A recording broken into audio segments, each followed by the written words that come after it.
This is a dedication to Pete Ham, Tom Evans, Mike Gibbons, and Joey Molland. And of course, I'm talking about a great band from the very early 70s, pretty much all the way up to the end of the 70s. Well, by the end of the 70s, it was only down to just two members of Badfinger, which was Tom Evans and Joey Molland. Now, we all know what happened to, of course, the first member to die of the band Badfinger was, of course, Pete Ham. And then there's Tom Evans, and both of them committed suicide. Then you had Mike Gibbons. He died a little bit later on, I believe, or he passed away, I believe, in 2005. And the last surviving, was the last surviving member of Badfinger, Joey Molland, passed away just about 1 year ago. I think it was March of 2025, so it'll be a year ago. And I really do think that Badfinger was definitely one of those great bands that always had very hooky melodies. They always had a great hook for every single song they ever really written. And Pete Ham was just one of those. He was almost like a John Lennon, Paul McCartney, because he studied. You see, they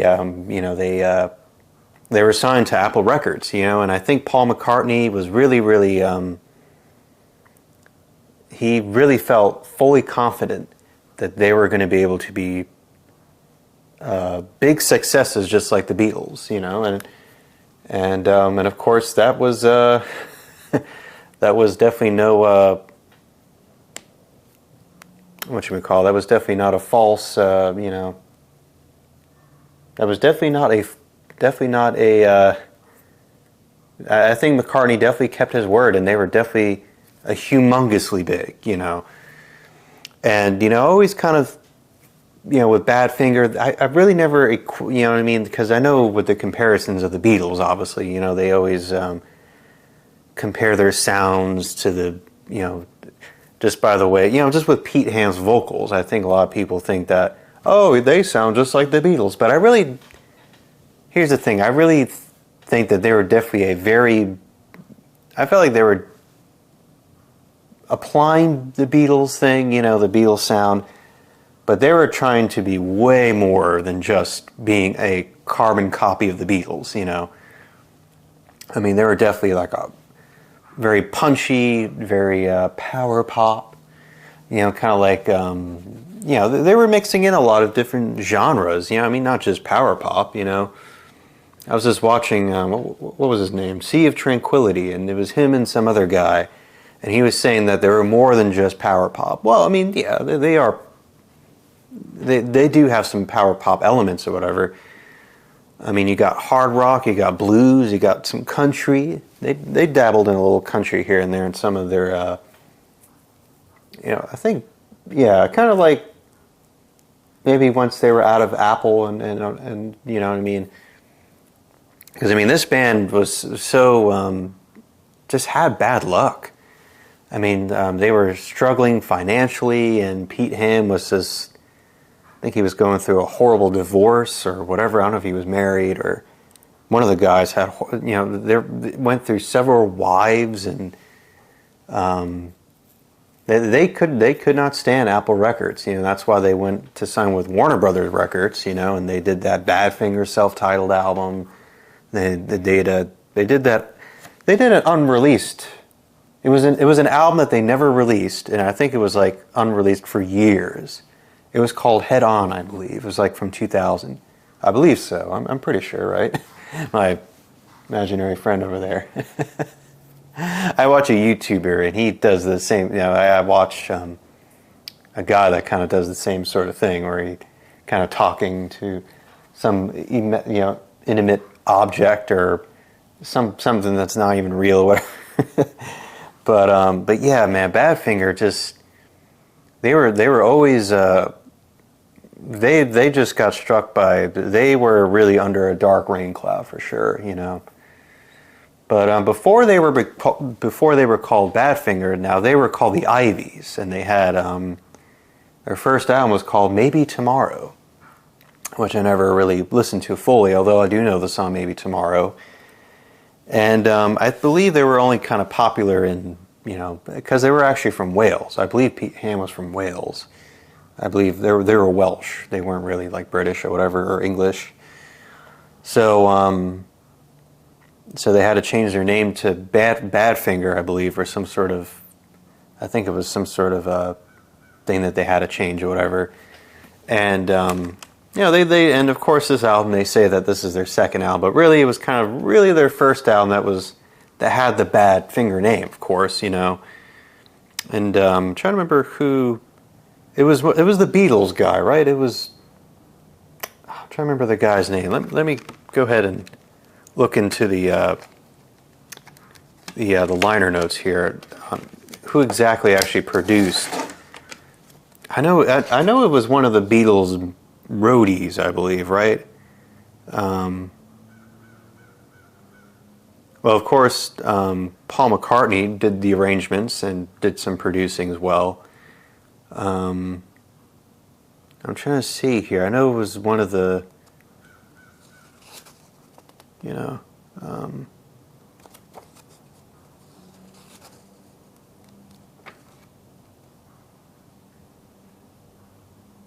see, I can't think of the guy's name as of right this minute. But anyways, I believe the first album was I believe was solely produced with Paul McCartney. I believe it was Neil Aspinall, something like that, or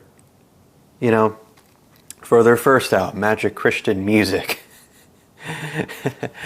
That's funny. I always kind of thought that this album cover looked a little Monty Python-ish. I don't know if it was intended to be a little tongue-in-cheek or whatever. But I do like the way they re-recorded. You see it was a little bit, their first one, at least when they were the Ivies or whatever, it sounded it sounded a little bit beat, whatever you call it. Maybe a little Kinks and a little Bee Gees, I think. But this one, they definitely amped up the quality. And I love, of course, the first track, written by Paul McCartney, obviously was a demo that he did in December. I believe it was the very end of '69. I believe this is when they recorded this album as well.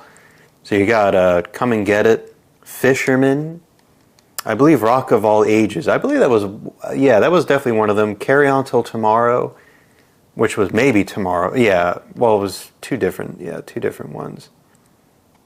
Yeah, I also like the song Give It a Try.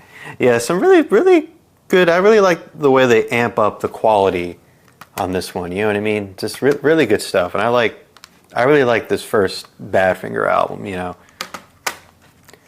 then, of course, to follow up, the Magic Christian Music or whatever, See, I'm trying to go through the. Mal Evans. It's that guy, Mal Evans, and Jeff Emmerich. I believe that produced the one that is proceeding here. And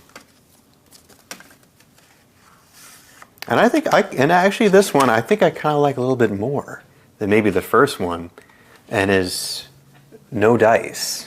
I like that cover there. And it's got some really, really, of course it's got no matter where you are, I will always be with you. Of course, that song. I love that song. No matter what. Oh my goodness, I love that. Better Days. Yeah, that one was always good too. And you got some some of these these releases whatever, got some pretty good bonus stuff on here. There's one I kind of liked on here called Friends Are Hard to Find. That's actually pretty good. And of course their version, which was written by Pete Ham, Without You, which of course was done for Harry Nilsson on his album Schmielsen from '72. But yeah, I do like the follow-up. They kind of go a little bluesy, that kind of thing. And of course the third album, which we know, of course that we know now,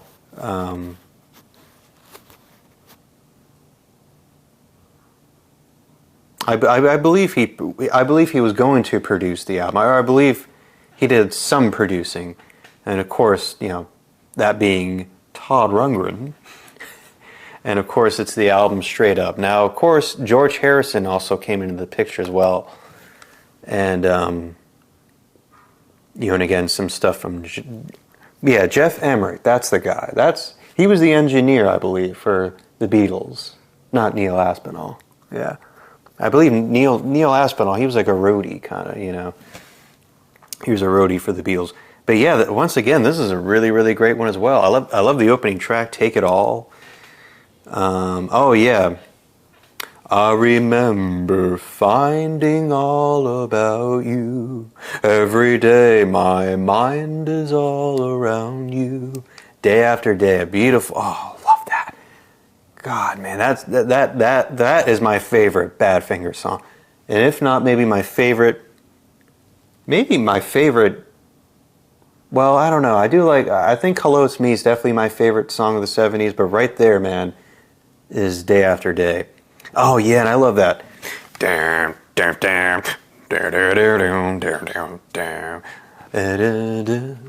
Every time. Baby Blue. I love that song. Man, Eric Carmen, he was probably studying a little bit of Badfinger, you know, and I can see, you know, like stuff like Let's Pretend. If you hear some of those Raspberry albums, you know, like Fresh Raspberries. I believe the album was called Fresh, I believe, yeah. You know, I love that. Another good one, too, as well, is the song Sweet Tuesday Morning, which is actually kind of a deep cut on Straight Up. But yeah, awesome stuff. And, of course, George Harrison produced. I believe he produced... did he produce... No, I believe Todd Rundgren produced for Baby Blue, but Day After Day, he... no, or maybe he did. I don't know. I believe he did that slide solo. It wasn't Pete Ham.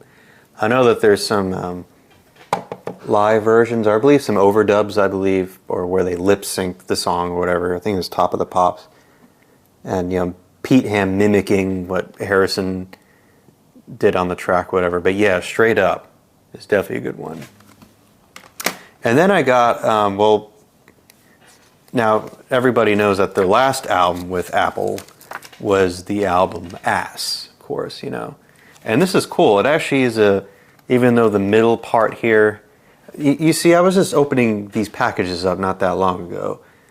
And at least two or three CDs already either cracked, not the CD itself, but the case, you know. So now I'm gonna have to buy a whole new cases of CD cases. But anyways, you can tell that it's cracked. The freaking cover or whatever. In the middle part, look, see the way that it's supposed to hold the CD? Now, the little teeth there are cracked as well. But I digress, whatever, you know. But it's got two of their albums to complete, of course, the Apple with Ass and their first Warner Brothers album, Badfinger.